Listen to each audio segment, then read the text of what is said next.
हर चीज वैदिक वास्तु में है, लेकिन जरूरी नहीं है कि आज के टाइम में वो इम्प्लीमेंट हो। वास्तु है क्या? नेचर का दूसरा नाम वास्तु है। आप ईशान कोण का तो सूर्य देखते ही नहीं, कहां से पॉजिटिव एनर्जी मिलेगी? पंच तत्व किस तरीके से कार्य करते हैं? जो हवन होता है उसमें पंचमहाभूत पांचों मिल जाते हैं। क्यों नहीं करते हैं घर पर? ब्रह्म स्थान क्या होता है? साउथ वेस्ट में बोरिंग करते ही घर की जो मुखिया लेडीज हैं उनके लिए स्वास्थ्य के लिए प्रॉब्लम हो जाएगी।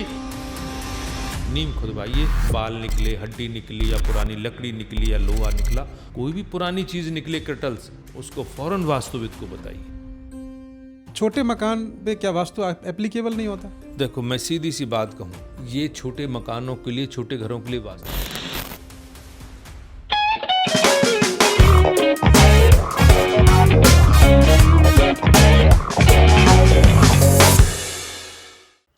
हमारे जीवन में कुछ स्थानों की बहुत ही महत्वपूर्ण भूमिका होती है, जैसे घर, ऑफिस आदि। चाणक्य नीति में इन स्थानों के चयन को लेकर कुछ विशेष नियमों का उल्लेख किया गया है।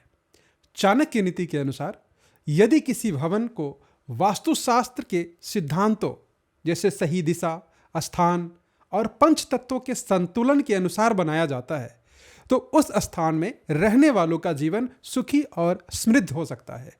आज के इस पॉडकास्ट में हम जानेंगे वास्तुशास्त्र के बारे में, वास्तु दोष और इसके समाधान पर विस्तार से चर्चा करेंगे। इस चर्चा को सुनने के बाद आप अपने घर में मौजूद वास्तु दोष को पहचान सकेंगे और उनके उपाय कर घर में सकारात्मक ऊर्जा का प्रवाह बढ़ा सकेंगे। इस चर्चा में आज हमारे साथ हैं जाने माने वास्तु विशेषज्ञ डॉक्टर विनोद शर्मा जी। डॉक्टर साहब, कॉफी विद चाणक्य में आपका स्वागत है। नमस्ते, बहुत बहुत धन्यवाद आपका बुलाने के लिए। हमारी टीम ने बताया आप रेलवे में नौकरी कर रहे थे, इंजीनियर के पद पे कार्यरत थे और एक अच्छी जॉब छोड़कर और फिर वास्तु के बारे में जानने, समझने और बताने का ये कहाँ से? रेलवे ज्वाइन किया, 30 साल रेलवे में सर्विस की, लेकिन इसी बीच में मैं स्पोर्ट्स में भी था, शुरू से ही नेशनल खेल रहा था मैं, तो मेरी किडनी में कुछ प्रॉब्लम्स आई तो मुझे हॉस्पिटलाइज होना पड़ा। एक फ्रेंड मुझको देखने के लिए आए, वो भी इंजीनियर थे रेलवे में। उन्होंने एक छोटी सी बुक दी मुझको, वास्तु के संबंध में थी, मुझे बहुत अच्छी लगी। जब मैं वहाँ से हॉस्पिटल से आया तो देखा प्रेस मीडिया में कॉलेज में एंट्रेंस एग्ज़ाम था, वो मैंने क्लियर किया और मैंने एडमिशन ले लिया। पार्ट टाइम इवनिंग क्लासेस थी, वहाँ से मैंने इसको पढ़ना शुरू किया। वहाँ से क्लियर करने के बाद में society of vastu science Ghaziabad में एक बहुत अच्छी संस्था है जिसके चेयरमैन कर्नल तेजेंद्र पाल त्यागी जी हैं। वो एमटेक गोल्ड मेडलिस्ट हैं IIT खड़गपुर से और वीर चक्र विजेता हैं, कर्नल हैं। उन्होंने मुझको इसके बारे में, साइंटिफिक वास्तु के बारे में बताया। ये कौन से साल की बात है? ये है लगभग 93 के आसपास।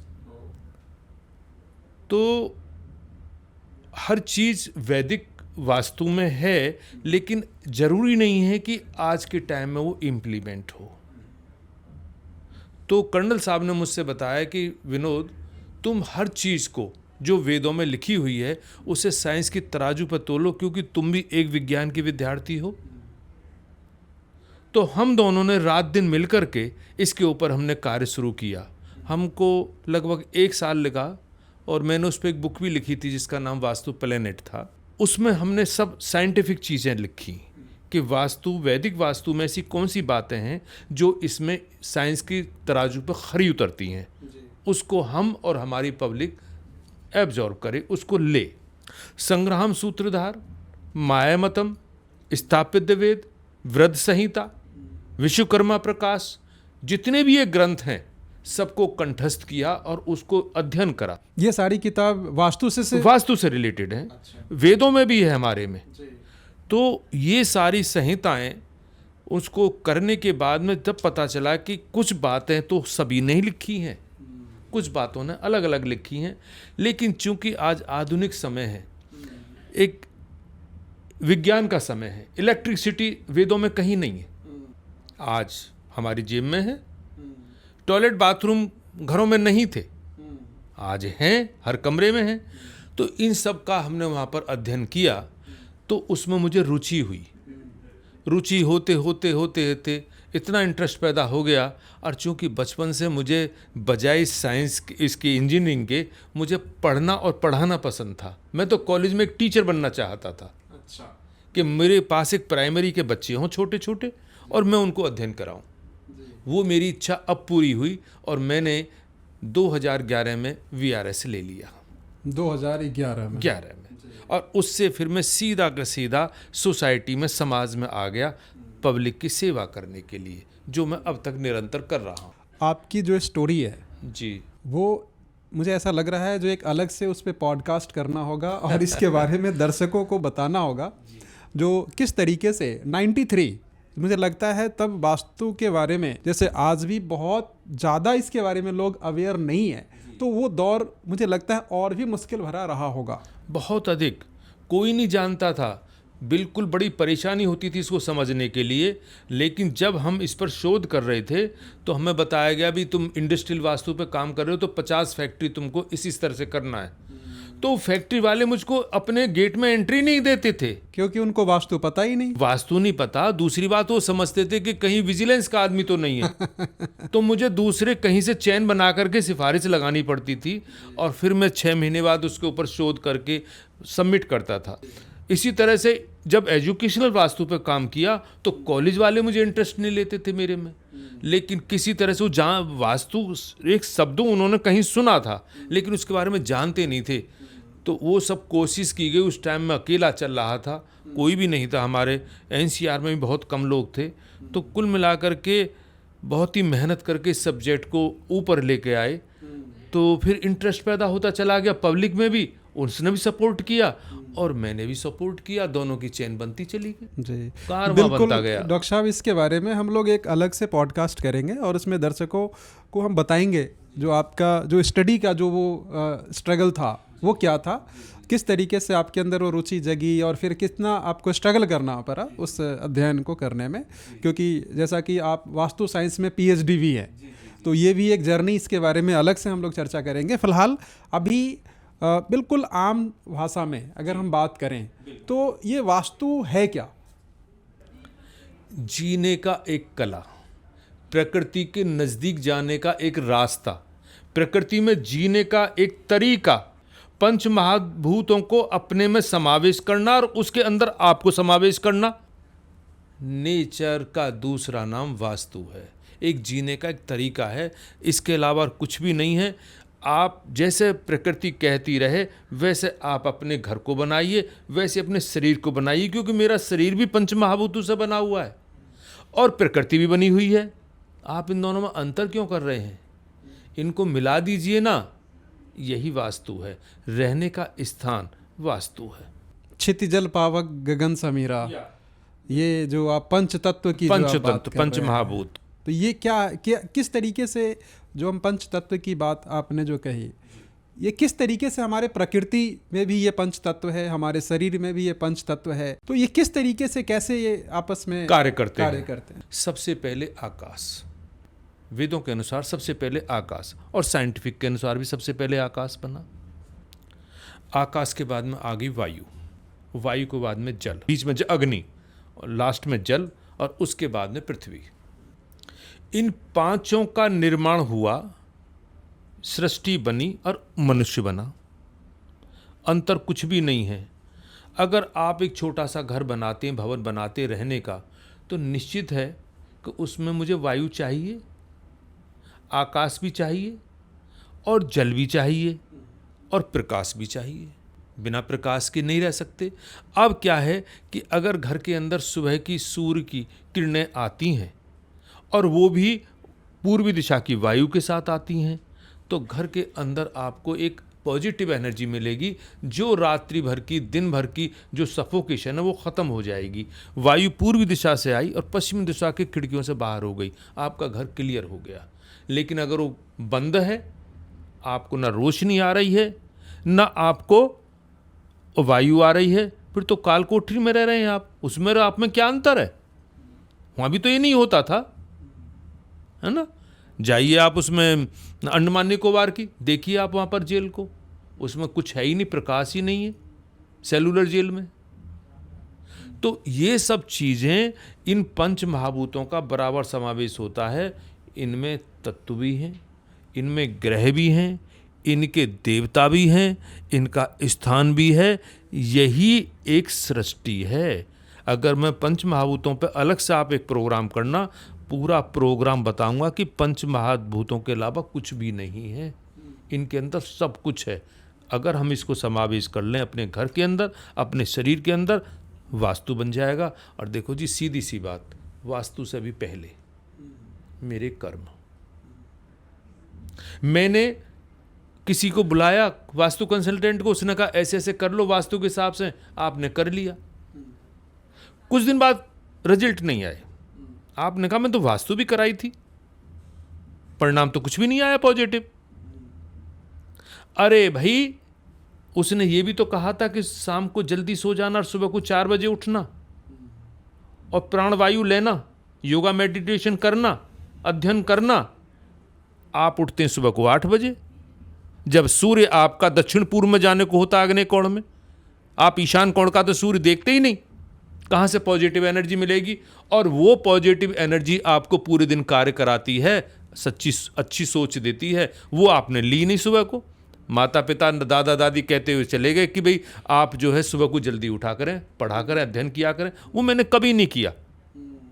फिर आपकी पॉजिटिव एनर्जी दिमाग को कहाँ से आएगी? जो मेरे हार्ट को पंपिंग कर रही है एयर, प्राणवायु जिसे कहते हैं, और उस पंपिंग से मेरा ब्लड माइंड को जा रहा है, शरीर को जा रहा है।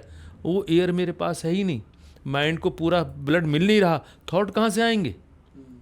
मेमोरी कहाँ से आएगी? फिर कहते हैं यार वो लड़का इंटेलिजेंट है, मैं कम रहता हूँ, जबकि मेहनत हम बराबर करते हैं दोनों भाई। कुल मिलाकर के आप नेचर के गोद में चले जाइए और कर्म अपने सही रखिए, कुछ भी प्रॉब्लम नहीं है। फिर बिल्कुल, जहाँ तक मैं ये समझ पा रहा हूँ, कर्म प्रधान तो है, बिल्कुल, हमें कर्म तो करना ही होगा जी। वास्तु और ये सारी बातें ये बात की चीज़ दूसरे स्टेप पे आ जाता है।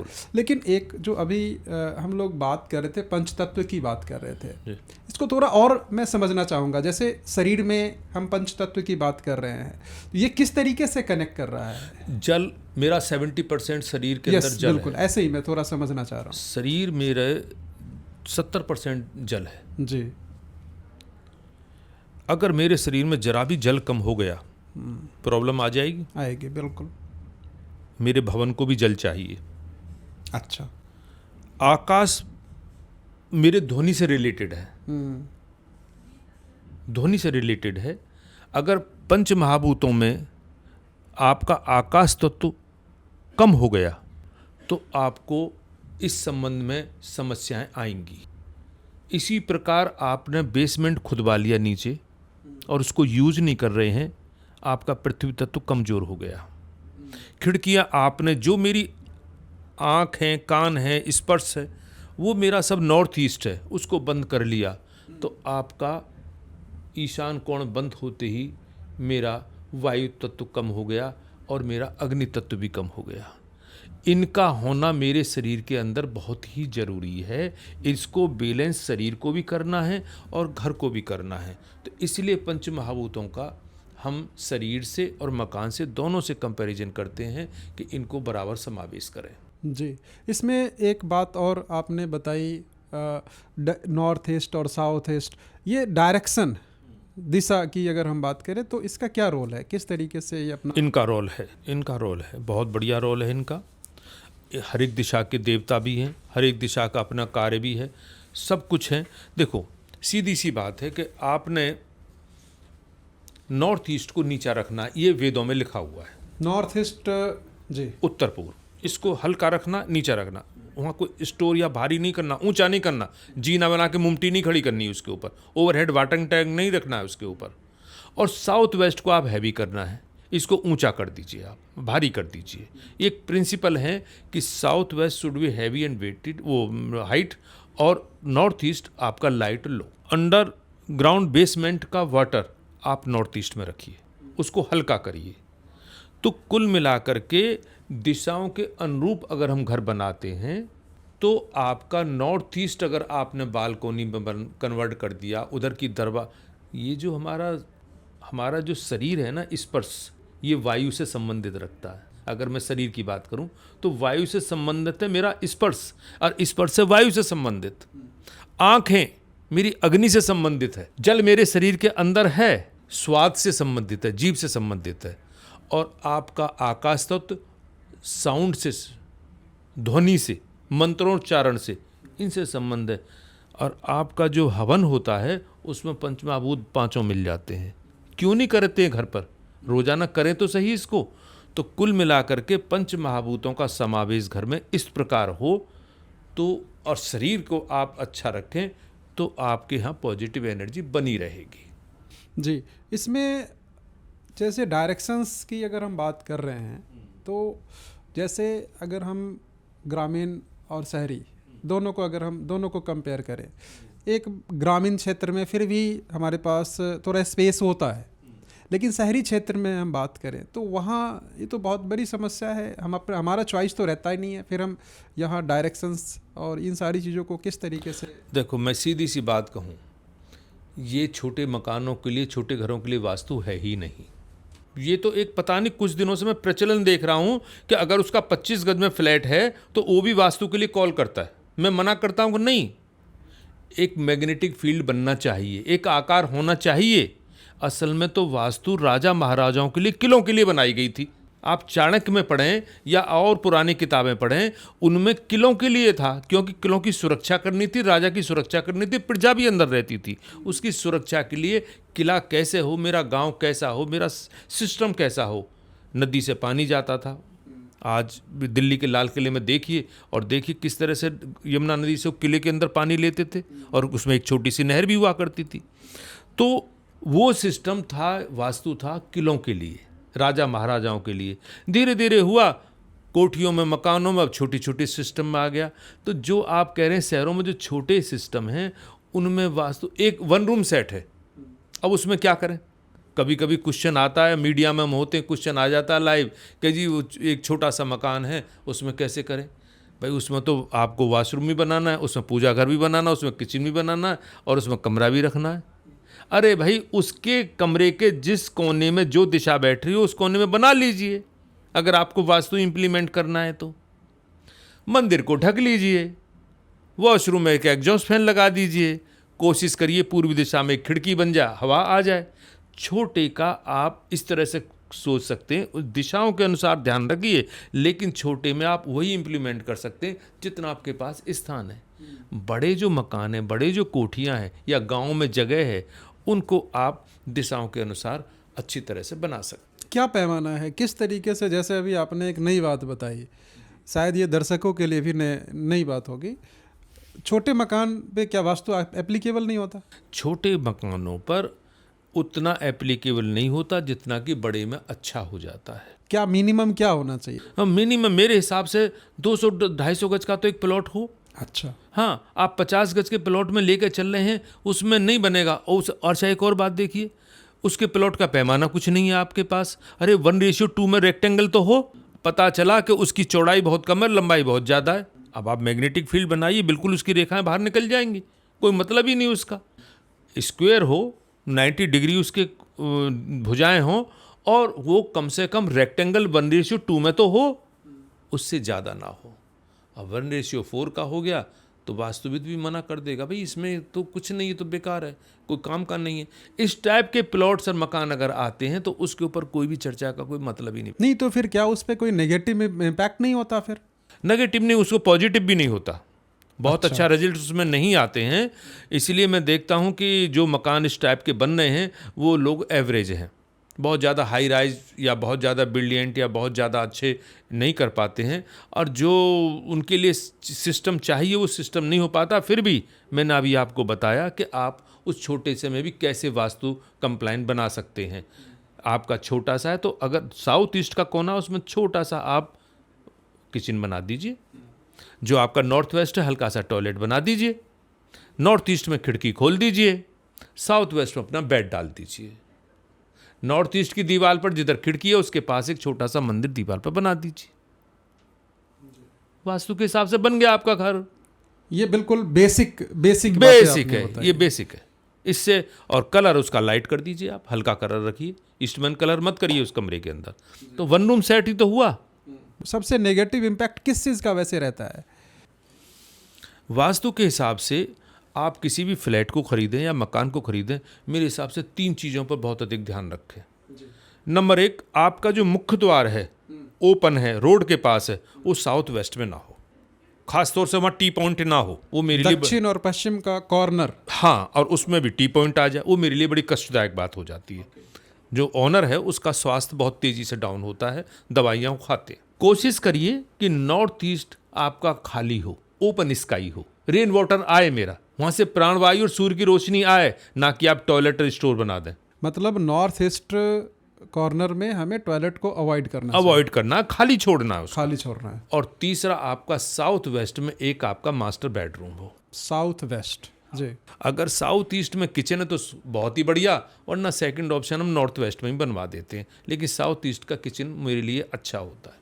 बस ये मेन चीज़ है, बाकी छोटी मोटी चीज़ें तो हम एडजस्ट कर लेते हैं कि भाई आपका ओवरहेड वाटर टैंक कहाँ बनना है, आपका इनकमिंग वाटर कैसे आना, आउट गोइंग कैसे जाना है, सीट कैसे लगनी है टॉयलेट में, बेड कैसे लगना है आपका, ये सब इंटीरियर हैं, इनको हम चेंज कर लेते हैं आपस में। लेकिन कंस्ट्रक्शन में दिक्कत हो जाती है। डिमोलिशन हमारे यहाँ कोई शब्द नहीं है, हम तोड़फोड़ नहीं करा सकते। मैं तो बहुत सख्त हूँ, डॉयस पे बैठ के मैं हमेशा प्रेस मीडिया में बोलता हूँ कि कोई भी डिमोलिशन नहीं होगा।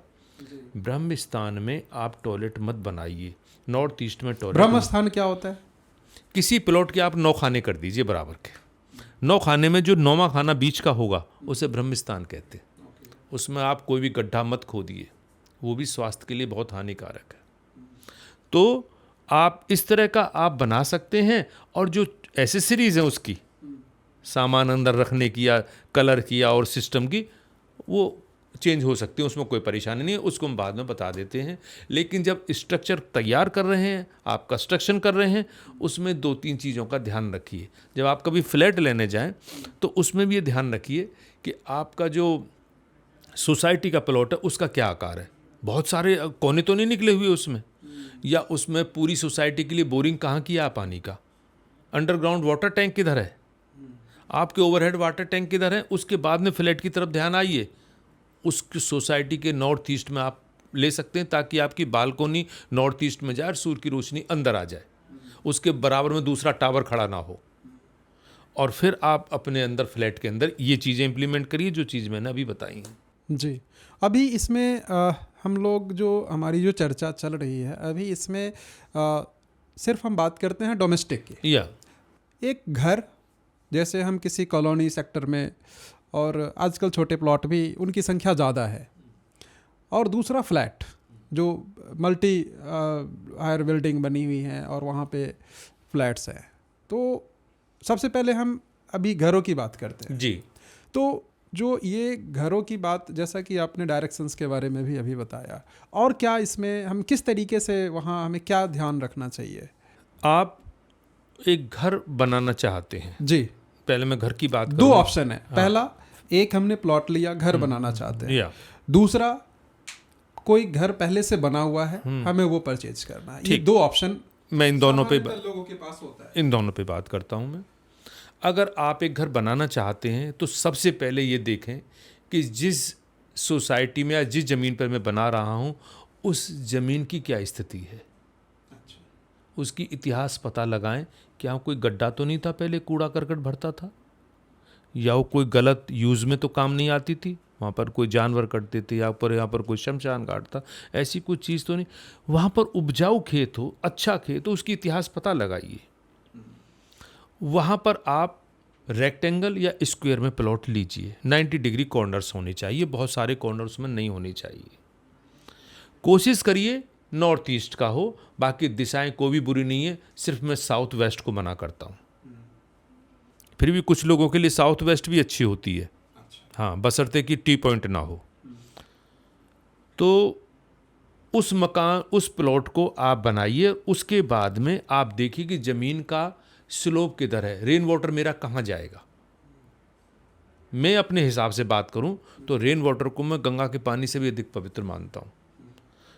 तो उसके बारे में मैं कहता हूं हमेशा नॉर्थ ईस्ट से ही बाहर जाना रेन चाहिए। वाटर कौन सा है, क्या मतलब है? बरसात का पानी। बरसात का पानी। हाँ, वो कहाँ जाएगा पूरे सिस्टम का, उसका मुझे बहुत ज़्यादा ध्यान रखना पड़ता है। जो इनकमिंग वाटर है बोरिंग करके, उसका भी हम लोग ध्यान रखते हैं, और जो यूज्ड वाटर है उसका भी ध्यान रखते हैं। इसलिए प्लॉट का मुझे ढलान चाहिए, कहाँ से कहाँ तक है। क्या आप बना रहे हैं ऐसा कि नॉर्थ ईस्ट नीचा हो ताकि पानी मेरा चला जाए उधर? उसके बाद में आप प्लॉट को आकार बना करके अब उसकी नींव खोदना शुरू करिए। इसमें आपने 3 बात बताई। पानी 3 तरह के हैं, पहला रेन वाटर, दूसरा यूज्ड वाटर और तीसरा बोरिंग। इन तीनों के बारे में थोड़ा सा और डिटेल में अगर हम समझना चाहें तो। जी, जो आपका सबसे पहले मैं इनकमिंग वाटर कहता हूँ, जो हम डेली डोमेस्टिक यूज करते कर रहे हैं बोरिंग से, जो उसे या तो नगर निगम हमें पानी देता है जी, या हम बोरिंग करके जमीन से पानी लेते हैं। जी। 2 ही स्रोत हैं। 2 ही स्रोत है। इस पानी को हमेशा आप नॉर्थ ईस्ट से अंदर लीजिए, अर्थात प्लॉट के नॉर्थ ईस्ट में आप बोरिंग करवाइए, वहां से पानी को लेकर के जी, वेस्ट में जो आपकी ओवरहेड वाटर टैंक रखा हुआ है उसमें जाने दीजिए और वहां से अपने घर के अंदर डिस्ट्रीब्यूट करिए। दूसरा, रेन वाटर। रेन वाटर जो पूरी छत का पानी है उसको आप नॉर्थ ईस्ट से उतारिए और वहां पर आप रेन हार्वेस्टिंग बना करके उस जमीन के अंदर डाल दीजिए। तीसरा हुआ यूज्ड वाटर, जो किचन का है, धुलाई का है, वॉशिंग का पानी है, इसको नॉर्थ से आप बाहर निकाल करके सीवरेज में डाल दीजिए। वो किस डायरेक्शन में होना चाहिए? नॉर्थ में। वो भी नॉर्थ में होना हाँ, चाहिए। ओके। थोड़ा सा डिफरेंस करिए। जो बड़े प्लॉट्स हैं या जो इंडस्ट्री है उसमें मैं नॉर्थ ईस्ट में एक और पानी का स्रोत बनवाता हूँ, अंडरग्राउंड वाटर टैंक। बड़ा अंदर नहीं, लेकिन एक में बड़ा सा टैंक बनवा करके कमल की बेल भी खिलवाता हूँ, है ना।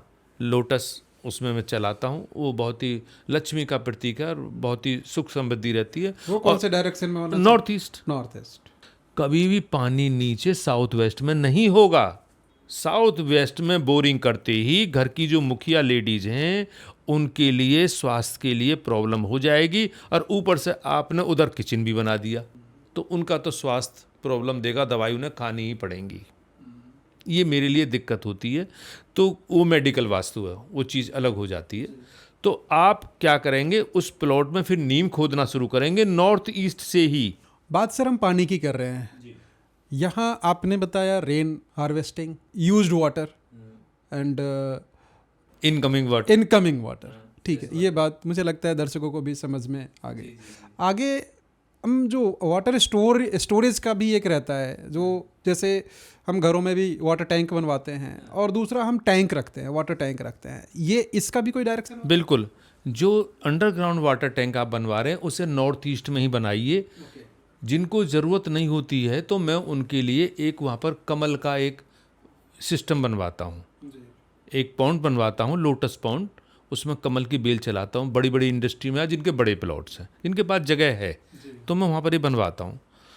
अगर आपको अपने घर के अंदर अंडरग्राउंड वाटर टैंक बनाना है, जैसे कि आजकल बिल्डर फ्लोर बन रहे हैं, तो वो ग्राउंड फ्लोर पर गेट के पास ये 3-3, 4-4 फ्लोर उसके लिए बनाते हैं, तो वो नॉर्थ ईस्ट में बनेगा। लेकिन अगर ओवरहेड वाटर टैंक है आपका तो वो वेस्ट के आसपास बनेगा, छत पर। इसलिए आपने कुछ भी, जो भी ऊंचा स्थान है, आपके सीढ़ियों का मुमटी हो सकती है, कुछ और स्थान बन सकता है, कोई स्टोर हो सकता है उस साइड में, तो उसके ऊपर आप उसको रख सकते तो डायरेक्शन वो वेस्ट के आसपास। ओके। हाँ। एंड उसके अलावा कोई डायरेक्शन हो? उसके अलावा मैं नहीं कहूँगा, क्योंकि मैं अगर साउथ वेस्ट में उसको या साउथ में बोल दूँ तो वहाँ पर मास्टर जो ऑनर हैं उनका भी बेडरूम होता है। मैं हेड पे कभी स्ट्रेस नहीं चाहता, वेट नहीं चाहता। हाँ, उन हेड के ऊपर जहाँ सोते हैं हम, बेड के ऊपर कोई ऊपर वजन नहीं होना चाहिए, तो इसलिए मैं ओवर हेड वेटिंग उधर नहीं रखता।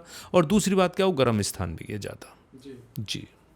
आगे हम घरों में और क्या हमें ध्यान रखने वाली बातें हैं? तो पहले हम शुरुआत कर रहे थे, नीम पे आ गए थे हम। हाँ। तो नीम को आप नॉर्थ ईस्ट से खोदना शुरू करिए सबसे पहले, फिर नॉर्थ वेस्ट में जाइए, फिर साउथ ईस्ट में जाइए, फिर साउथ वेस्ट में जाइए। और जब पिलर खड़ा करना शुरू करें तो उल्टा करिए, सबसे पहले साउथ वेस्ट में करिए और लास्ट में नॉर्थ ईस्ट पे पहुंच जाइए। कंस्ट्रक्शन यहाँ से शुरू करिए, डेली शाम को आप चेक करिए कि क्या मेरी साउथ वेस्ट की वॉल ऊंची है, पिलर ऊंचा है। साउथ वेस्ट बनाते समय हमेशा ऊंचा रहना चाहिए। लेंटर एक साथ डालिए, शाम को लेंटर के ऊपर भी 2 रद्दे साउथ वेस्ट में रखवा दीजिए। कंस्ट्रक्शन आपका बनता चला जाएगा। नॉर्थ ईस्ट में जो मेन गेट है उसके पिलर लास्ट तक खड़े मत करवाइए। लास्ट में जब घर कंप्लीट होने लगे तब आप उसको स्ट्रक्चर को तैयार करेंगे। घर जब आपका बन जाए उसके बाद में इंटीरियर करिए और अपना उसमें सामान रखिए। ये घर का एक तरीका है बनने का, उसमें कोई दिक्कत नहीं आएगी। जो आपका नीम का पूजन होता है वो पंडित जी बुला करके कर देंगे। ज़्यादातर लोग नॉर्थ ईस्ट में करवाते हैं, लेकिन मैं हमेशा ये कहता हूँ कि आप ज़रा पत्रा में देखें कि एस्ट्रोलॉजर देख लेते हैं कि वास्तु पुरुष का उस दिन क्या स्थिति है। तो वास्तु पुरुष की स्थिति के अनुसार अगर आप और नीम पूजन करवाएंगे तो अच्छी बात है।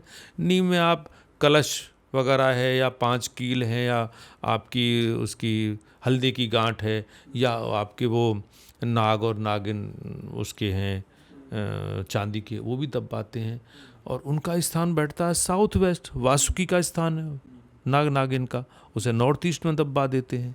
तो ये सब बातें टेक्निकली जो पंडित लोग हैं या एस्ट्रोलॉजर लोग हैं उनसे आप डिस्कस करके नीम खुदवाइए। कोई भी पुरानी चीज़ निकले कटल्स, उसको फ़ौरन वास्तुविद को बताइए कि इसमें बाल निकले, हड्डी निकली या पुरानी लकड़ी निकली या लोहा निकला, फ़ौरन बताइए। वहाँ तक की मिट्टी हमको निकलवानी ही पड़ती है खुदवा करके। हम कोई पुरानी चीज़ दबी हुई नहीं रहना चाहते कि उसमें कुछ पुरानी चीज़ दबी रहेगी। नो, उसे चाहे मिट्टी निकलवा के बाहर फेंकवाइए, जुते हुए अच्छे खेत की एनर्जी मिट्टी उसमें भरवाइए आप। इस तरह से घर बनता है। अब हम फ्लैट की बात करें, आजकल जो ज़्यादातर लोग फ्लैट की तरफ मूव कर रहे हैं, जो अपार्टमेंट्स, जो बड़े बड़े अपार्टमेंट्स बने हुए हैं, क्या वो वास्तु के अकॉर्डिंग बना हुआ है? बहुत बिल्डर बना रहे हैं। पहले बिल्डर नहीं बनाते थे, लेकिन जब उन्होंने देखा कि अब तो बिकने ही बंद हो गए, जो व्यक्ति बायर है वो खरीदने जा रहा है, वो अपने साथ एक वास्तु कंसल्टेंट को भी लेके जा रहा है। बिल्कुल, क्योंकि जिंदगी की एक जमा पूंजी वो अब उसको तो पहचान होती ही नहीं, वो फेल कर ही आता। उन्होंने समझा फेल क्यों हुआ, तो जो उनका सबॉर्डिनेट स्टाफ है वो ऑनर को बताता है कि साहब वो टॉयलेट गलत बताया था उन्होंने। तब उन्होंने, अब अच्छी बात है कि राष्ट्रीय सेमिनार्स में, प्रेस मीडिया में अब लोग ये सब आते हैं, सुनते हैं, देखते हैं। तो अब इन्होंने भी वास्तु कंप्लायंस अपने फ्लैट बनाने शुरू कर दिए, इसलिए वो बिक भी रहे हैं। फिर भी बेसिक 2-3 चीज़ें वही बता रहा हूँ कि साउथ वेस्ट में बालकोनी हो ना हो मुझे बिल्कुल चिंता नहीं है। मुझे नहीं चाहिए साउथ वेस्ट में बालकोनी, लेकिन नॉर्थ ईस्ट में बालकोनी ज़रूर चाहिए। मुझे 5 तुलसा जी के पौधे भी रखने हैं और सुबह को सूर्य को जल भी देना है। वहाँ पर बैठ करके योगा मेडिटेशन भी करना है। उसी क्षेत्र में मुझको अपना पूजा घर भी बनाना है। तो मुझे नॉर्थ ईस्ट की बालकोनी तो चाहिए। उसमें एक छोटा सा अगर कमरा आता है उस साइड में, तो बच्चों का स्टडी रूम बनाइए, बच्चों का किड्स रूम बनाइए, खेलने का कमरा बनाइए। बेडरूम मत बनाइए। बेडरूम साउथ वेस्ट में जाएगा। अगर बिटिया बड़ी है, शादी योग्य है, तो नॉर्थ वेस्ट में दे सकते हैं। कोई बच्चा हायर एजुकेशन के लिए बाहर जाना चाहता है, उसको नॉर्थ वेस्ट में कमरा दीजिए आप। रिलेटिव्स हैं उनको नॉर्थ वेस्ट में दीजिए, बड़े बेटे को वेस्ट में दे दीजिए, ओनर साउथ वेस्ट में रहेंगे। किचन साउथ ईस्ट में बन गया, टॉयलेट्स को नॉर्थ वेस्ट में बनाने दीजिए। ड्राइंग रूम को आप नॉर्थ के आसपास बनाइए। सीधा सा सिंपल सिस्टम है, हर कोई जानता है। अब ये वास्तु इतनी नहीं रह गई है कि इसको अब हम तो गांव में भी चले जाते हैं वास्तु करने के लिए, वहाँ भी लोग समझ गए हैं। बिल्कुल, गांव में आपकी भी प्रेस मीडिया ने इतना हाईलाइट कर दिया है, इतना आपके लिए थैंक्स बोलूँगा मैं कि आपने सबको समझा दिया और सबकी समझ में आ गई। ये छोटी छोटी बातें हैं। वास्तुविद का काम इन छोटी बातों से अब ऊपर उठ करके है। आप अपने शहर के अंदर कोई मदर यूनिट बनाना चाहते हैं जिसमें 1000 वर्कर काम करें, कोई ऐसी इंडस्ट्री बनाना चाहते हैं, हम लोग उसकी डिज़ाइन बनाएंगे आर्किटेक्ट के साथ बैठ के। कोई आप बहुत बड़ा सुपर स्पेशलिटी हॉस्पिटल बनाना चाहते हैं, उसकी डिज़ाइन का काम वास्तुविद का है। कोई बहुत बड़ी यूनिवर्सिटी बनाना चाहते हैं, वास्तुविद बनाएगा। यहाँ तक कि एक नया शहर भी अगर बसाना है तो वास्तुविद उसमें बनाएगा। ये काम है वास्तुविद के, ना कि छोटे फ्लैटों में ये देखना कि ये देखें, वो भी वास्तुविद का ही काम है। लेकिन ये कोई जो छोटे वो हमारे इनिशियल स्टेज के वास्तुविद हैं वो कर सकते हैं, लेकिन जो PhD होल्डर हैं या वो हायर एजुकेटेड हैं या पुराने लोग हैं, बहुत ही अरे एक से एक ऊपर वास्तुविद है हमारे हिंदुस्तान में, उनका काम है नया शहर बनाना। नहीं, बिल्कुल, इसमें अभी आगे एक अलग से इस बारे में हम लोग चर्चा करेंगे भी, शहर के बारे में और मदर यूनिट के बारे में। लेकिन इसी से जुड़ा एक सवाल है, किसी भी जैसे घर की ही हम बात कर रहे हैं, चूँकि आज हम घर की बात कर रहे हैं जी। तो जो घर का जो वास्तु है वो हमारे घर में जो रह रहे हैं लोग हैं उनके ऊपर किस तरीके से प्रभाव डालता है। मैंने लिविंग बता दिया कि कैसे कैसे रहेंगे वो, जी। लेकिन उसके अलावा जो बहुत तेज़ी से असर डालते हैं रंगों को आप बहुत ही फ्रेंडली, बहुत ही लाइट कलर रखिए, बहुत ही सौम्य कलर रखिए। मॉल नहीं है वो मेरा सिनेमा प्लेस नहीं है, वो मेरा कॉमर्शियल प्लेस नहीं है। मैं वहाँ सोने के लिए, रेस्ट करने के लिए आया हूँ। मेरे शरीर को एनर्जी चाहिए, मेरे टिश्यूज़ को वहाँ पर रेस्ट चाहिए ताकि वो डेवलप हो सकें दोबारा। मेरे माइंड को रिलैक्सेशन चाहिए, तो क्या है वहाँ पर मुझको रेस्ट चाहिए, इसलिए मुझे शांत कलर चाहिए। तो आप क्या करेंगे, हल्के रंग करेंगे। जैसे कि आपका ड्राइंग रूम है, आप क्रीम कलर के आसपास रहिए, ऑफ वाइट क्रीम के आसपास रहिए। बेडरूम है, जो आपका मास्टर बेडरूम है उसकी बात करना चाहूँगा। न्यूली मैरिड हैं या नई एज के बच्चे हैं, वो लाइट पिंक कलर कर सकते हैं, उनके लिए बहुत अच्छा रहेगा। लेकिन मेरे अगर मम्मी पापा हैं तो उनको क्रीम कलर के आसपास ही रहने दीजिए, बुजुर्ग हैं तो। बच्चों के कमरे में जो स्टडी रूम है उसमें ग्रीन कलर जरूर कराइए। अच्छा, क्यों? यस, ग्रीन कलर उनकी आंखों के लिए, उनके लिए एजुकेशन के लिए, आईक्यू इंटेलिजेंस के लिए पॉजिटिव रंग है, उनको उसमें कराइए आप। तो इस तरह से आप उनके कलर रखिए। पूजा घर का कमरा है, उसको आप ऑफ वाइट के आसपास ही रखिए। किचन का खास तौर से ध्यान रखिए, मुझको ब्लैक मार्बल नहीं चाहिए, वाइट ऑफ वाइट। कहिए उनसे कि भाई हल्दी के निशान ना पड़े, ऐसा मुझे पत्थर दीजिए, आ गया मार्केट में, आप उसके बिछाइए। आप उसके ऊपर पानी को थोड़ा सा नॉर्थ ईस्ट की तरफ रखिए और बर्नर को आप साउथ ईस्ट में रखिए। उसमें कलर आप कोशिश करिए कि पिंक और वाइट का कॉम्बिनेशन बना लीजिए, वुडन का, रेड का और वाइट का कॉम्बिनेशन बना लीजिए, ऑरेंज का वाइट का कॉम्बिनेशन बना लीजिए। इस टाइप का कॉम्बिनेशन बना के आपको अच्छा लगेगा। अगर कुछ भी समझ में नहीं आता है तो वुडन कलर, पॉलिश कलर बहुत अच्छा करिए उसके अंदर। इस टाइप का किचन बनाइए आप। बालकोनी को आप वाइट रखिए, जीने को आप वाइट रखिए, छतों को वाइट रखिए। एक तो कलर हो गया। दूसरे, आपका फर्नीचर, मुझे शार्प कॉर्नर नहीं चाहिए, वुडन चाहिए, कोई भी और कोई आइटम नहीं चाहिए, शीशा ग्लास बिल्कुल नहीं चाहिए। घर के अंदर ग्लासेस का बहुत प्रयोग होता है, सॉरी मैं इसको कम करना चाहता हूँ, कम से कम रखिए आप। मिरर को कम से कम रखिए। श्रृंगार करना, एक जगह मिरर रखिए, उसको बंद कर दीजिए। दिन भर अपना चेहरा मत देखिए। इसी तरह से इसका भी नेगेटिव इम्पैक्ट बिल्कुल पड़ता है साहब। तो और तीसरे नंबर पर पुरानी चीज़ों को बिल्कुल मत रखिए। जैसे ये चकला मेरी दादी के गिफ्ट है, ओके, चलता है नहीं एक भी दिन।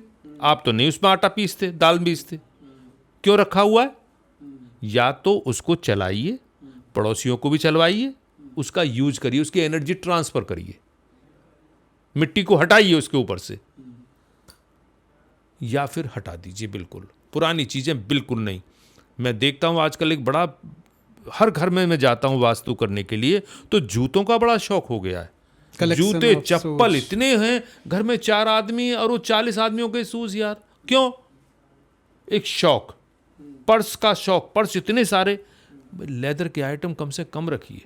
ये किसी जीव का अवशेष है, पंच महाभूतों में सम्मिलित नहीं हुआ है वो, अभी वो पंचतत्व में विलीन नहीं हुआ है, वो अवशेष है जिसको आप बेड के अंदर रखे बैठे हैं। इसलिए बेड के अंदर आप लेदर का आइटम, स्टील के आइटम, इलेक्ट्रॉनिक्स के आइटम मत रखिए बेड के नीचे, बेड के नीचे जी। तो मैं कह रहा हूँ ये जो चीज़ प्रयोग नहीं हो रही है, आपने 50 पीस जोड़ लिए और एक चीज़ का प्रयोग करना भी क्यों जोड़ रहे हैं आप? बिल्कुल, आप उसको कम से कम रखिए और ऐसी चीज़ों को बिल्कुल मत रखिए जिन पर कि डस्ट चढ़ रही हो और आपने बहुत दिनों से टच नहीं किया हो।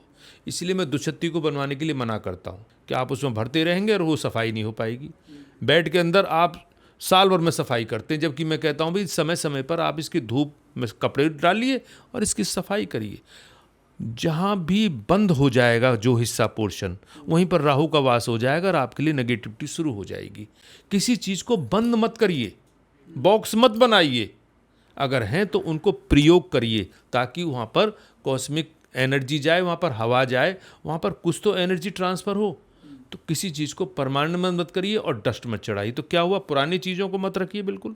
छत पे अब देखता हूँ मैं, कोई खाट पूरी टूटी पड़ी है, कोई लोहा टूटा पड़ा है, भाई क्यों? रोड़ी बदरपुर पड़ा हुआ है काफ़ी दिनों का, अरे साहब कहीं ज़रूरत पड़ जाएगी तो। बिल्कुल। अरे भाई क्या बाजार से नहीं आ सकता, हटाइए इसको। तो आप पुरानी उन चीज़ों को हटाइए, छत को धोइए, आप पानी से धोइए। पक्षी अगर बीट कर जाता है तो भी राहु का वास हो जाता है। आप तो दाना डाल देते हो बड़े आसानी से, पक्षी खा गए, नौ पितृदोष हो जाएगा। हाँ जी, तो इसलिए छत को वाश करिए, पूरे घर को धोइए, उजाला करिए, खिड़कियाँ खोलिए, बिल्कुल उसको नेचर का एक रूप बना दीजिए। तो मैंने 3 चीज़ें बताई आपको, इन 3 चीज़ों पर ध्यान रखिए, तभी घर आपका ठीक हो पाएगा। पुरानी चीज़ों को बिल्कुल बाहर निकाल दीजिए, कलर को बहुत अच्छा रखिए और जो सामान की ज़रूरत नहीं उसको मत रखिए। बिल्कुल, यहाँ आपने कलर के बारे में बताया, किसके लिए कौन सा कलर अच्छा है, और साथ में आपने पुरानी चीज़ों के बारे में बताया। एक और बात यहाँ, जैसे हमारे घर में जैसे छोटे बच्चे हैं या फिर बड़े बच्चे हैं, स्कूल कॉलेज जाने वाले बच्चे हैं, अभी आपने एक और चर्चा करी जैसे शादी मैरिज लड़कियां हैं, तो बड़े बुजुर्ग भी हैं, माता पिता भी साथ में रहते हैं। तो जैसे जब हम रूम जो डिवाइड करते हैं तो वो किस तरीके से, क्या डायरेक्शन उसका रखना ठीक रहता है? बिल्कुल, साउथ वेस्ट है घर के मुखिया का कमरा। मुखिया किसको मानेंगे? मेरे हिसाब से मुखिया वो है जिसके पास डिसीजन पावर है, इनकम अर्निंग पावर है, खर्च करने की पावर है, थॉट पावर है, सिक्योरिटी की पावर है, वो है मेरे हिसाब से मुखिया। मेरे 90 साल के माता पिता हैं, उनको मैं वेस्ट का कमरा दूंगा, और जो उनका बेटा जो घर को चला रहा है उसको मैं साउथ वेस्ट का कमरा दूंगा, राइट। उसके बाद में जो बिटिया मेरी बड़ी है, या जो हायर एजुकेशन को बच्चा बाहर जाना चाहता है, एब्रॉड जाना चाहता है, या जो सर्विस के लिए बाहर जाना चाहता है, उसको मैं नॉर्थ वेस्ट दूंगा। जो छोटे बच्चे हैं, पढ़ने वाले हैं, वो नॉर्थ ईस्ट के आसपास रहेंगे, ईस्ट में फेस करके पढ़ेंगे। कोशिश करिए कि उनको एक इन्वायरमेंट मिले, उनका स्टडी रूम बहुत बढ़िया हो, नीचे फ्लोर पर गद्दा डाल के पढ़ाएंगे और अच्छा रहेगा। मुझे कुर्सी मेज़ की ज़रूरत नहीं है, पढ़ाइए उनको वहाँ पर, एक छोटी सी टेबल रखिए और नीचे बैठ के पौलाती बैठ के पढ़ाई, जैसे ऋषि मुनि अपनी किताबें लिखते थे गुरुकुल में। लेकिन जब बच्चे बड़े हो जाते हैं, कॉम्पिटिटिव एग्जाम्स की तैयारी करते हैं, हायर एजुकेशन की तैयारी करते हैं, तो उसको फिर वेस्ट वाला कमरा दे दीजिए। फेस ईस्ट में ही रहेगा, लेकिन वेस्ट वाला, घर के वेस्ट वाले कमरे में उसको दे दीजिए, जहां वो कॉम्पिटिटिव एग्जाम्स की तैयारी करेगा। इस तरह से आपके सभी लोगों का कमरा बनेगा। रिलेटिव्स कोई आते हैं तो उनको आप नॉर्थ वेस्ट में रखेंगे। North west. गेस्ट रूम की बात आप, गेस्ट रूम जी। डॉक्टर साहब, इसमें हमने बहुत सारी चर्चाएं करी, इसमें एक आजकल जो बहुत ही कॉमन समस्याएं हैं, जैसे रिलेशनशिप की दिक्कत आ रही है, तो वास्तु का इससे भी कोई बिल्कुल है साहब। रिलेशनशिप मैं 2 भागों में बांटूंगा जी। एक तो बहुत ही क्लोज है पति पत्नी के। आजकल अगर पहले 5 क्वेश्चन प्रॉब्लम्स आती हैं तो उनमें ये भी है। मेरे पास 5 प्रॉब्लम्स अगर आती हैं वास्तु संबंध में, तो मैं इसमें ये प्रॉब्लम भी आती है। पति पत्नी के संबंध में वो मधुरता नहीं है जो हमारी प्रकृति ने या जो हमारे पूर्वजों ने दी थी। दूसरा, सामाजिक रिलेशन, वो बिजनेस संबंध भी हो सकते हैं, मेरे पड़ोसी से भी हो सकते हैं, मेरे रिलेटिव से भी हो सकते हैं, सगे संबंधियों से। अब मैं पहले पति पत्नी की बात करूंगा। पति पत्नी के जो संबंध मेरे खराब होते हैं, उनमें मेन कारण जो होता है मेरा मास्टर बेडरूम। मास्टर बेडरूम में कोई भी दीवार में क्रैकनेस हो, सीपेज हो, मेरा बेड उल्टा हो, उसमें आपका बहुत ज़्यादा सामान भरा हुआ हो, स्टोर हो, और उसमें शीशा लगा हुआ हो, और उसमें बहुत ज़्यादा फ़ोटोज़, मूर्तियाँ लगी हों, भगवान की मूर्तियाँ लगी हों, विचारों की मतभेदता रहेगी, विचार मिलेंगे नहीं, यहाँ से प्रॉब्लम शुरू होगी। इन सबको हटा दीजिए, इन सबको निश्चित रूप से बैलेंस कर दीजिए, आप प्रॉब्लम्स ख़त्म हो जाएगी। अब आती है सगे संबंधियों की। क्या नॉर्थ वेस्ट में कोई प्रॉब्लम पैदा कर दी? पता चला वहाँ पानी का बोरिंग ही कर दिया, पता चला कि वहाँ पर और कुछ आपने नुकसान कर दिया है जो नहीं होना चाहिए वास्तु के हिसाब से, तो आपके रिलेशन से बिगड़ेंगे। यहाँ तक कि बेटी और बेटा के इन लॉज से भी संबंध खराब होंगे। और जहाँ बिजनेस करते हैं तो उसमें आपके जो कॉम्पिटिटर्स हैं या जो आपके बिजनेस में संबंधी हैं, साथ दे रहे हैं, उनसे भी आपके संबंध अच्छे नहीं होंगे। फिर कहेंगे मेरा बिजनेस डाउन हो गया। इस वजह से नॉर्थ वेस्ट और साउथ वेस्ट, इसका ध्यान रखिए, रिलेशन से दोनों सीमाएं संबंधित हैं। ध्यान रहे इनकी मेन जो चीज़ है मेरे हिसाब से नॉर्थ ईस्ट है। नॉर्थ ईस्ट में कोई कमी नहीं रहनी चाहिए। अगर नॉर्थ ईस्ट में कमी है, मैं एक सीधा सा आपको एक कैलकुलेट करके बताता हूँ। आपने अगर नॉर्थ ईस्ट में कोई कमी कर दी, वहाँ पर पानी का सिस्टम होना चाहिए, नहीं है, वहाँ पर आपने स्टोर या टॉयलेट बना दिया, ये मान के चलिए, उदाहरण दे रहा हूँ मैं आपको, एग्जाम्पल, ऐसे समझ में आएगा आपकी में कि नॉर्थ ईस्ट को अगर आपने डिस्टर्ब कर दिया, अब ये तो डिस्टर्ब हो गया। कोई भी दोष, वास्तु दोष हम जब कहते हैं जब उसकी सबऑर्डिनेट दिशा भी प्रॉब्लम भी दे रही है। अब इसके साथ मैं कनेक्ट कर रहा हूँ, नॉर्थ ईस्ट आपका दोष ही है, अब आपने साउथ ईस्ट में भी प्रॉब्लम पैदा कर दी। साउथ ईस्ट में किचन होना चाहिए, आपने पानी का बोरिंग कर दिया, तो क्या होगा? परिवार दवाइयाँ खाएगा, पूरे परिवार का स्वास्थ्य खराब होगा, क्योंकि आपने अग्नि को पानी में कन्वर्ट कर दिया। नॉर्थ ईस्ट तो था ही था, आपने साउथ ईस्ट को करने पर यह प्रॉब्लम आएगी। एजुकेशन पे बच्चों के फर्क पड़ेगा, बच्चों के स्वास्थ्य पे पहले फर्क पड़ेगा। अब आपने क्या करा?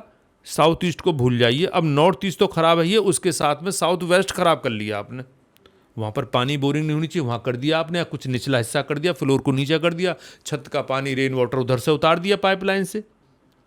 घर के मुखिया बीमार होंगे, घर के मुखिया परेशान होंगे, मेंटली परेशान होंगे, और वो परेशानी में इकोनॉमिकली वीक हो जाएंगे, पैसा उधर खर्च हो जाएगा आपका। Social status down, economically status down और फिजिकली स्टेटस डाउन, मुखिया की परेशानी खड़ी। अब इसको भूल जाइए, नॉर्थ ईस्ट आपका खराब है, आपने नॉर्थ वेस्ट को खराब कर लिया। रिलेशंस सारे खराब, रिलेशंस सारे खराब, जो ननिहाल के भी, ससुराल के भी और आपके ददिहाल के भी, सबके रिलेशन खराब, और जो आपके फ्रेंड सर्किल था वो भी खराब। पैसा डूबेगा, किसी को दे दिया नहीं आएगा, और चोट फेंट के भी डर है। मुखिया को अगर आपने नॉर्थ वेस्ट को डाउन कर दिया और वो ख़राब कर लिया है आपने, तो अचानक प्रॉब्लम है। इन्फेक्शन, ब्रह्म स्थान को ख़राब कर लिया है, रोक नहीं सकते आप डायबिटीज़ से, निमोनिया से, ट्यूबरकुलोसिस से, नॉर्थ वेस्ट के खराब होने पर रोक नहीं सकते आप। किडनी की प्रॉब्लम से, आपके न्यूरो की प्रॉब्लम से साउथ वेस्ट को रोक नहीं सकते आप अगर हम ख़राब कर लिया है। और नॉर्थ ईस्ट अगर ख़राब है तो बच्चों की एजुकेशन और स्वास्थ्य पे 100% अटेंशन हो जाइए, बच्चों को पढ़ा नहीं पाएंगे आप सही ढंग से। नॉर्थ ईस्ट अगर खराब यस, ओके, इसलिए मैं बार बार कहता हूँ नॉर्थ ईस्ट मदर है मेरे हिसाब से, उसको ख़राब मत कर लेना। इसके अलावा मैंने उसका चारों के साथ जोड़ कर दिया है। इंडिविजुअल अगर एक दिशा खराब है तो आप बहुत अधिक परेशान मत होइए, फिर भी ध्यान रखिए उसका। लेकिन अगर नॉर्थ ईस्ट के साथ वो दिशा खराब है, दो दिशाएं होंगी खराब, निश्चित रूप से माइनस रिजल्ट आएगा आपका। इसमें ये डॉक्टर साहब अभी तक जो हम लोग चर्चा कर रहे हैं, इसमें ये सारी समस्याएं की बात कर रहे हैं, समाधान क्या है? यस, समाधान इसी में ही है। कुछ बेसिक्स आप अगर आज के इस पॉडकास्ट के दर्शकों को आप कुछ बेसिक टिप्स देना चाहें, जैसे घर बना हुआ है। बिल्कुल मैं अभी दे रहा हूँ, बिल्कुल मैं समझ गया आपका कुछ प्रश्न। आपने पूछा कि अब समाधान क्या है जी, मैं दो तरीके से समाधान बताता हूँ आपको। पहला तो सीधा बात है, जो मैंने प्रॉब्लम्स बताई ये ना हो, हम न्यूट्रल हो गए अब, ठीक है। अब अच्छाई की बात करते हैं। अच्छाई में आप 2-3 बातों का विशेष ध्यान रखिए। नंबर 1, घर के अंदर आप अपने भवन के अंदर जितना भी हाइजेनिक बना सकते हैं, नीट एंड क्लीन, मतलब पुरानी चीज़ें ना हो, ख़राब चीज़ें ना हो, आप इनको सबको बाहर कर दीजिए। आप बहुत ही महत्वपूर्ण चीज़ बता रहा हूँ मैं आपको कि जो भी आपकी चाहे कितनी प्रिय चीज़ है और वो काम नहीं आ रही है, उसको फौरन बाहर करिए, मोह हटाइए वहाँ से। नंबर 2, सुबह उठ करके सभी लोग अपना मॉर्निंग वॉक करें, योगा करें, मेडिटेशन करें, जो जिस लायक है वैसा करें। आ करके स्नान करके सूर्य को जल दें और उसके बाद में सब बैठ के 5 मिनट का केवल हवन करें, क्योंकि हवन के अंदर पंच महाभूत बराबर समाहित हैं। आप 5 मिनट का सिर्फ गायत्री मंत्र 108 बार बोलना है और आपने सामग्री डालनी है, ज़्यादा टाइम नहीं लगता। आप इसको 2 महीने करके तो देखें, फिर मुझे बताना, आप छोड़ेंगे ही नहीं। फिर 2 बातें हो गई। उसके बाद में आप भर पेट भोजन करें, अपने ऑफिस जाएं, शाम को जल्दी आएं, भोजन करें, फिर टहलें। पति पत्नी एक दूसरे की उंगली ना छोड़ें। अगर एक उनमें से जोक सुना रहा है तो एक पुराने गाने सुना रहा है और हंसते हुए घर आएं।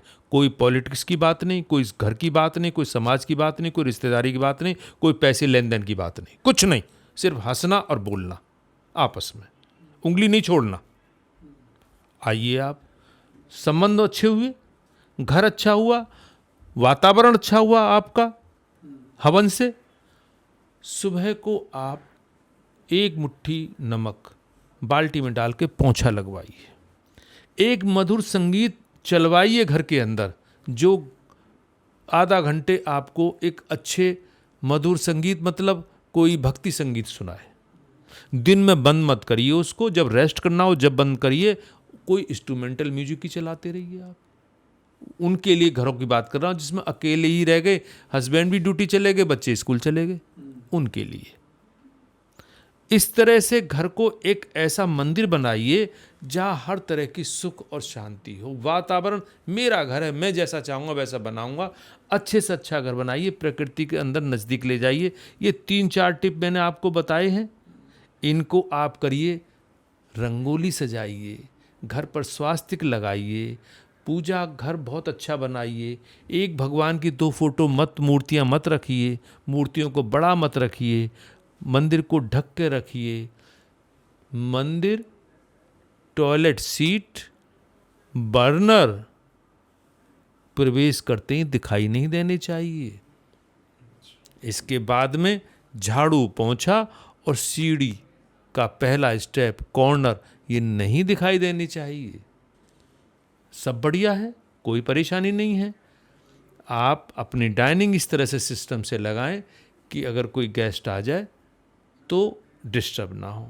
पूजा घर ऐसा बनाएं कि आप पूजा कर रहे हैं तो गेस्ट आ जाए तो डिस्टर्ब ना हो। घर को आप अपने हिसाब से सजाइए। रंग, रंगोली, इन सबको कंटिन्यूस करते रहिए। बच्चों को अच्छी शिक्षा दीजिए। किताबी शिक्षा की बात नहीं कर रहा हूँ, वो तो स्कूल दे रहा है। जो मेरे महापुरुष हुए हैं उनके बारे में बताइए, हम उन्हें क्यों याद करते हैं। अपने पितरों के बारे में बताइए कि ये आपके परदादा थे, नानू थे, इनको हम क्यों याद करते हैं। आप रामायण और महाभारत और अच्छे मेरे जो पूर्व हमारे भगवान हैं उनके बारे में बताइए, ऋषि मुनियों के बारे में बताइए, उनको वो कहानियाँ सुनाइए, उनको श्लोक याद कराइए, उनको संस्कृति के नज़दीक लेके जाइए, उनको पैर छूना सिखाइए, उनको घर की सफाई सिखाइए, उनकी लाइब्रेरी एडजस्ट करना सिखाइए। बच्चों के ऊपर ध्यान दीजिए। वो आपकी आने वाली पूंजी है, वो पूंजी है जो आपकी बैंक में पूंजी है उससे अधिक कीमती है। आज आप बच्चों पर इन्वेस्टमेंट कर रहे हैं, कल को ये चक्रवृद्धि ब्याज सहित आपको रिटर्न करेगी। तो आपकी सबसे बड़ी सुख शांति क्या हुई? 2 स्टेप। नंबर 1, घर में जो चीज़ें हैं उनको मैंने व्यवस्थित कर दिया, घर का वातावरण सही कर दिया, और उसके बराबर में दूसरा, मैंने बच्चों को सुसंस्कृत कर दिया। अब बताइए क्या बचा? मुझे लगता है ये तो मूल मंत्र आपने दे दिया। फिर तो मुझे लगता है जो किसी प्रकार का दोष बचा ही नहीं फिर। हाँ जी, अपने शरीर को मैंने बताया ना, सुबह आप जाइए तो सही। आप अगर 40-50 साल के एज में वेटरन्स खेलों में भाग लीजिए ना। क्यों वॉक करते हैं? दौड़ना सीखिए ना। क्यों नहीं दौड़ करते हैं आप? 50 साल के 50 से 55 वाले ग्रुप में खेलिए आप यंग हैं, यूथ हैं, तो आउटडोर गेम जरूर खेलिए। उससे मेरा ब्लड सर्कुलेशन बढ़ता है। ब्लड सर्कुलेशन बढ़ेगा, ऑक्सीजन मेरे अंदर जाएगी तो मेरे माइंड को जाएगा, माइंड जाएगा तो मेरी मेमोरी बढ़ेगी, मेमोरी बढ़ेगी तो मैं थॉट पावर बढ़ जाएगी, थॉट पावर बढ़ जाएगी तो डिसीजन अच्छे हो जाएंगे, रिजल्ट बेटर। साइकिल है। एक घरों में आजकल डेकोर आइटम का भी बड़ा प्रचलन है, उसके बारे में क्या कहना चाहिए? बिल्कुल आप करिए, सजाइए, लेकिन मैं एक चीज़ को मना करूंगा और वो है प्लास्टिक, आर्टिफिशियल कुछ भी नहीं। घर के अंदर प्लास्टिक बिल्कुल एंट्री बैन कर दीजिए, बिल्कुल नहीं आएगी। धनतेरस आ रही है, आप कुछ भी खरीदें लेकिन प्लास्टिक का थैला नहीं आएगा अंदर। ये दूषित, धनतेरस दूषित हो जाएगी अगर आप प्लास्टिक का थैला भी लेकर आएंगे। अपने घर से थैला लेके जाइए और उसमें लेके आइए सामान। प्लास्टिक बिल्कुल घर के अंदर मत लाइए। ये मेरी लक्ष्मी का बिल्कुल जस्ट विरोधी है। तो मैं कहूँगा कि आप प्लास्टिक को बैन कर दीजिए। और जो डेकोरेटेड चीज़ें हैं, मैंने उसमें फिर कहा कि आप जो नेचर के से द्वारा बनाई हुई हैं, नेचर की जो नज़दीक की चीज़ें, उनको आप घर में पौधा लगाइए। जी, 5 तुलसा जी के पौधे लगाइए, आप गेंदा का फूल लगाइए, आप सदाबहार लगाइए, सस्ते पौधे लगाइए। मैं कॉस्टली पौधे नहीं कहता। आप आयुर्वेदिक पौधे लगाइए, मेडिसिन पौधे लगाइए, बहुत अच्छी बात है। तो आप उनसे घर सजाइए ना, रंगोली से सजाइए ना, हंस के देखिए ना, सारे मिलकर के एक साथ। सोमवार के दिन या रोजाना सुबह को खीर एक साथ बैठ करके खाइए ना, आप एक दूसरे को आशीर्वाद दीजिए ना। जैसे कोई आम है, कोई ड्यूटी से बड़े बुजुर्ग आम है, पाता उनके बारे में उनसे बैठ के बात करिए ना, आज कैसा दिन निकला, आपकी क्या प्रोग्रेस है, क्या तरक्की हो रही है। आप कॉन्फ्रेंस करिए ना आपस में, गलत बात की नहीं, अच्छी बातों की, हम आगे तरक्की कैसे करें। जो हमारे बहुत ऊंचे लोग हुए हैं उनकी हिस्ट्री पढ़िए आप भी, और बच्चों को भी बताइए। टाटा के बारे में बताइए, अंबानी के बारे में बताइए, और वर्ल्ड लेवल के बारे में बताइए। हम लेनिन को क्यों याद करते हैं, मार्क्स को क्यों याद करते हैं, हिटलर को क्यों याद करते हैं, मुसोलिनी को क्यों याद करते हैं, विल्सन को क्यों याद करते हैं, गांधी को क्यों याद करते हैं। इनको भी आप करिए। साइंटिस्ट के बारे में बताइए। आप अगर ये सोचते हैं आईएएस बहुत नॉलेज वाले होते हैं, 6 नंबर पर आते हैं। पहले नंबर पर वो आते हैं जो ऋषि मुनि पहाड़ों में बैठे हुए आज भी तपस्या कर रहे हैं, उनकी आईक्यू सबसे ऊपर है इस टाइम। दूसरे वो लोग हैं जिन्होंने की वर्ल्ड को मूव कर दिया, जिनके वाद चलते हैं, वाद। फिर साइंटिस्ट लोग आते हैं। तो इस तरह से आप उनके बारे में बताइए ना। मैं आइंस्टीन के बारे में क्यों नहीं बताना चाहूँगा बच्चे के वो। जब भी समय मिले बच्चों को स्टोरी के रूप में ये ज्ञान दीजिए। मैं दावे के साथ कह सकता हूं, अगर आपने उनकी GK, general knowledge, IQ intelligence पहले 10 साल की उम्र तक भर दी, ये बच्चे जो एग्जाम कहोगे वो क्लियर करके दिखाएंगे। क्यों? कि उन्हें वो चीज़ बेस बन गया जो चीज़ बाद में तैयारी करनी पड़ती है। जीके 7 सब्जेक्टों से मिलकर बनता है, और 7 सब्जेक्ट्स एक साथ तैयार नहीं होते, 5 साल भी लग जाते हैं। यूपीएससी वालों को भी इंटर से शुरू करते हैं वो लोग। आप बच्चे को थोड़ी थोड़ी तो बताइए ना, ज्योग्राफी समझाइए ना उसे, हिस्ट्री बताइए ना उसे, तो तब जा करके आपका एक परिवार फ्यूचर ब्राइट होगा। जी। चलो, सारे वास्तु, क्या लगता है वास्तु के बारे में जो लोगों की जो धारणा है, कई बार ये भी कहा जाता है ये तो ऐसे ही है, इसके बारे में क्या कहते हैं? अब आप मेरी बातों को सुनकर समझ गए होंगे कि वास्तु सिर्फ दिशाओं तक सीमित नहीं है, नॉर्थ में ही और ईस्ट वेस्ट में हो। मैंने बताया ना कि ये प्रैक्टिकल अपने व्यवहार में भी 3 हिस्सों में बांटूंगा मैं वास्तु को। नंबर 1, घर का वास्तु, 12 घंटे रहते हैं आप, 12 घंटे ऑफिस का वास्तु है, इंडस्ट्री का, जहां आप सर्विस करते हैं, ठीक है। 2 वास्तु हो गए 12-12 घंटे के। 33% होता सेल्फ वास्तु, शरीर का वास्तु। ये सबसे नंबर 1 पर है, टॉप पर है। अगर ये आपने सही कर लिया, वो दोनों भी सही हो जाएंगे, आपकी सोच उस लायक बन जाएगी। अगर आपने इसको ख़राब कर लिया, अनपार्लियामेंट लैंग्वेज, अनपार्लियामेंट खाना, अनपार्लियामेंट आपका system, working power poor, thought आपके पुअर, बस्ट, फिर कहते हैं कि वो वास्तु काम नहीं कर रही है। वो सोच ही नहीं आएगी कि मैं घर को कैसे सजाऊं, मैं बच्चों को कैसे पढ़ाऊं। आप शाम को अन्न पार्लियामेंट सिस्टम कर रहे हैं तो बच्चों को क्या एजुकेशन देंगे आप? कौन से गार्गी और विद्योत्तमा के बारे में बताएंगे आप? मैं तुलसीदास कबीरदास के बारे में क्या बताऊंगा उसको? कुछ नहीं बता पाऊंगा। इसलिए आप सेल्फ वास्तु मजबूत करिए, फिर 33-33 आप दोनों का वास्तु करिए, तब कंप्लीट आपको एक सिस्टम बनेगा। ये तो पहला आंसर हुआ। दूसरा आंसर, एक छोटा सा उदाहरण देता हूँ कि एक आप बड़ी यूनिट लगा रहे हैं इंडस्ट्री की, उसमें सबसे पहले सिविल इंजीनियर्स आ गए, ज़मीन को समतल करेंगे, जो भी कुछ काम करना उनका। उसके बाद में आपको एक स्ट्रक्चर खड़ा करना है, इस स्ट्रक्चर पर आपको 15 टन की क्रेन भी चलानी है, उसके ऊपर रूफ भी आना है। आर्किटेक्ट बता देगा साहब ये कर दीजिए, सब हो गया आपका। वास्तुविद जाएगा, फौरन देखेगा कि उसने कौन से नंबर की वेल्डिंग रॉड यूज की है, वेल्डिंग रॉड की क्वालिटी क्या है जो उसने असेंबल किया है। अगर विंड आपकी आंधी तेज आ गई तो मेरी छत को तो नहीं उड़ा लेगी। कौन से नट बोल्ट यूज करे हैं, GKW LPS किया है उसने, 8.8 किया है या कुछ और किया है। उसकी फाउंडेशन कहाँ कितनी गहरी है, MS का कौन सा एंगल लगाया, 75 10 का लगाया या उससे कम का लगाया, मेरी 15 टन की लोड लेगी। पहले क्या होता था, कंक्रीट के पिलर खड़े करते थे, आजकल फैब्रिकेटेड करते। तो वो जो सिस्टम बनेगा कौन उसको देखेगा, वास्तुविद। अब वो दूसरे सिस्टम पे गया, मैकेनिकल। सिविल हो गया, मैकेनिकल जहाँ मशीन इंस्टॉलेशन होंगी। एक DC मोटर की आप करेक्टरिस्टिक समझ लीजिए, अगर उसके RPM अनलिमिटेड हो जाते, अगर मोटर ओपन हो जाए वो फाउंडेशन को उखाड़ देगी। तो वो मशीन कितनी हैवी या कितने उसके हॉर्स पावर की मोटर लगी है, उसके अनुसार उसका फाउंडेशन मजबूत है कि नहीं है, उसमें कितने करंट जो उसका निकल रहा है उसमें से, वो हमारे जो वर्कर है उसको नुकसान तो नहीं कर रहा। तो कुल मिलाकर के बॉडी का रेजिस्टेंस उसको एब्जॉर्ब कर भी रहा है, नहीं कर पा रहा, उससे ज़्यादा निकल रहा है कभी उस मशीन के अंदर, कौन चेक करेगा, वास्तुविद। उस मशीन को इंस्टॉलेशन भी वास्तुविद कराएगा। हैवी मशीन को साउथ वेस्ट में लगवाएगा, लाइट मशीन को नॉर्थ ईस्ट में लगवाएगा। इसका भी एक तरीका है क्लॉकवाइज मशीनों को लगवाने का, बड़ी किधर छोटी किधर। इंडस्ट्री का भी एक अलग से वास्तु होता है। मैं वही बात कर रहा हूं अभी आपसे। अच्छा, तो मैकेनिकल कौन हो गया, वास्तुविद। अब आइए आप तीसरे नंबर पर, आपका रेन वाटर पूरी फैक्ट्री का कहाँ से निकलेगा। बहुत बढ़िया, हैवी रेन होगी, फैक्ट्री पानी भर जाएगा। उसके अलावा आपका अब बहुत से ऐसे सिस्टम बन गए हैं जिसमें कि एयर की बहुत अधिक ज़रूरत है, एयर कंप्रेसर सिस्टम।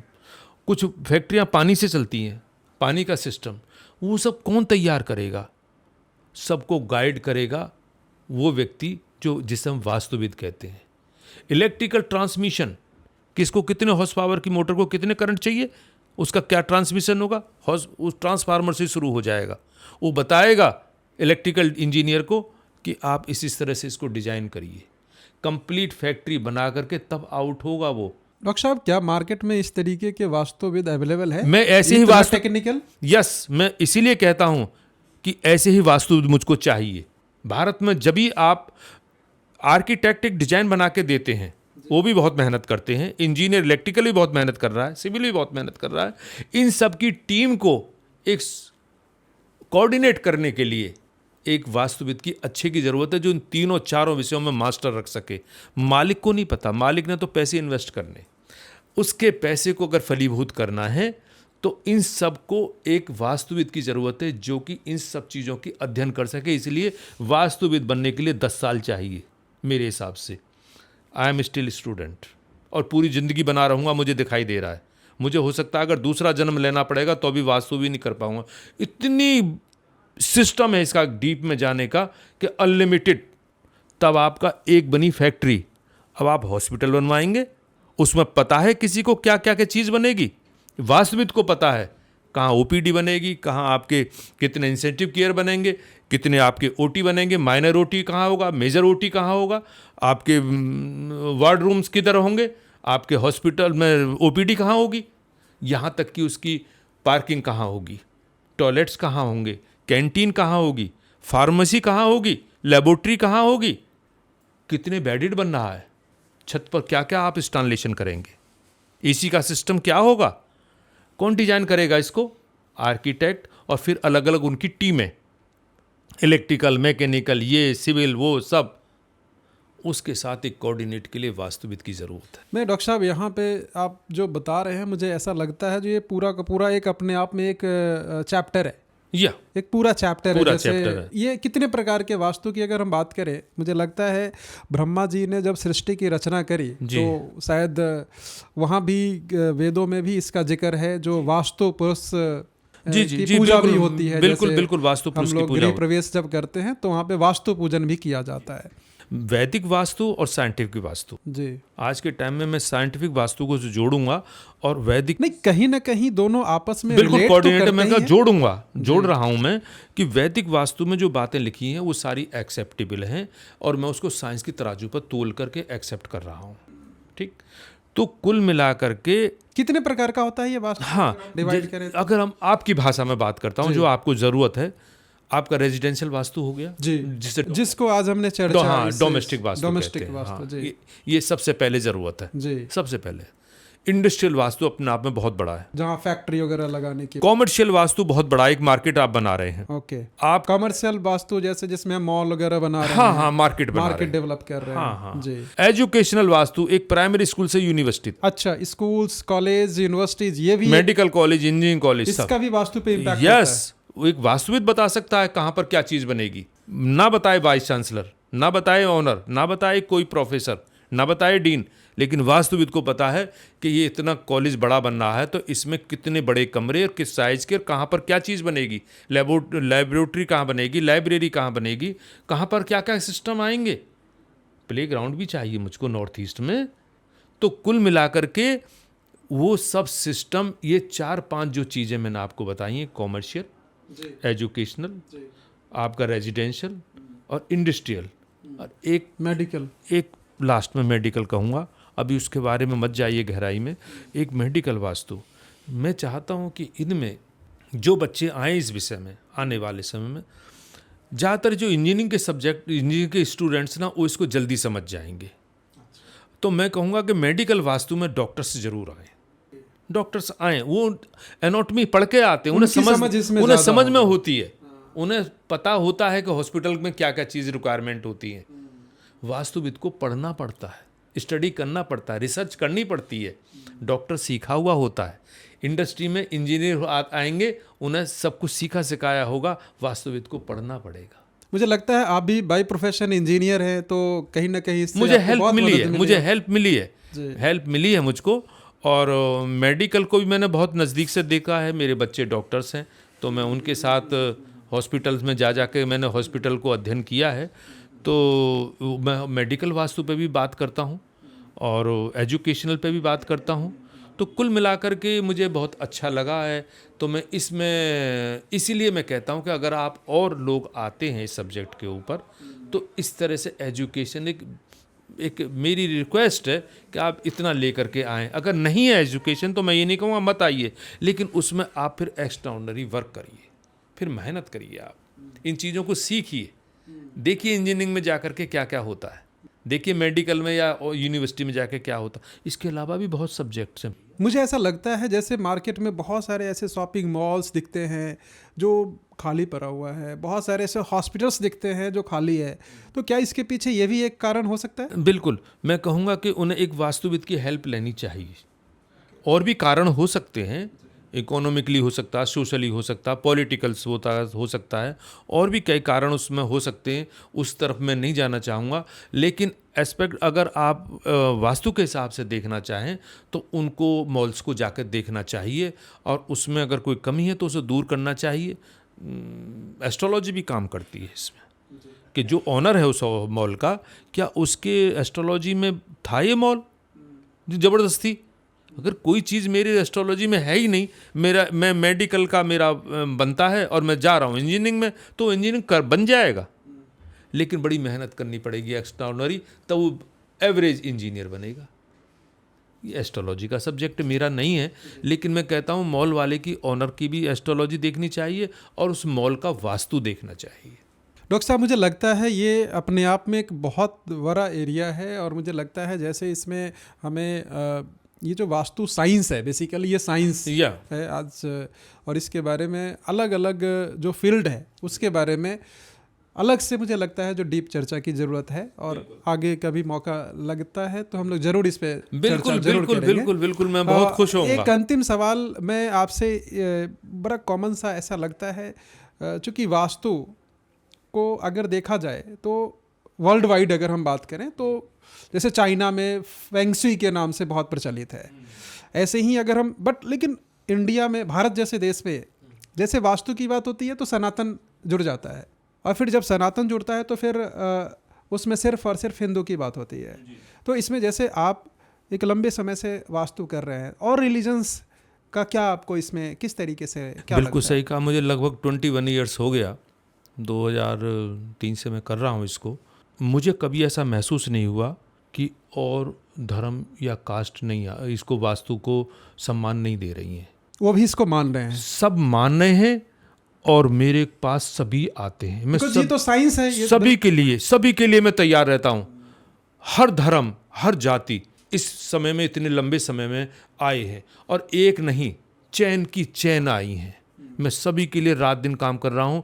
बल्कि गाजियाबाद में तो एक बस्ती है पूरी की पूरी क्रिश्चियंस की, उस पूरी बस्ती में मुझको 1 साल तक वर्क करना पड़ा। इतनी मैंने वहाँ पर वास्तु की है, लगभग सभी घरों में। तो ऐसे ही और भी हैं लोग जो हर एक मैं रिलीजन में जाऊं मैं तो सभी मेरे से वास्तु कराते हैं, और सब लोग खुश हैं। वो जानते हैं कि ये साइंटिफिक वास्तु है।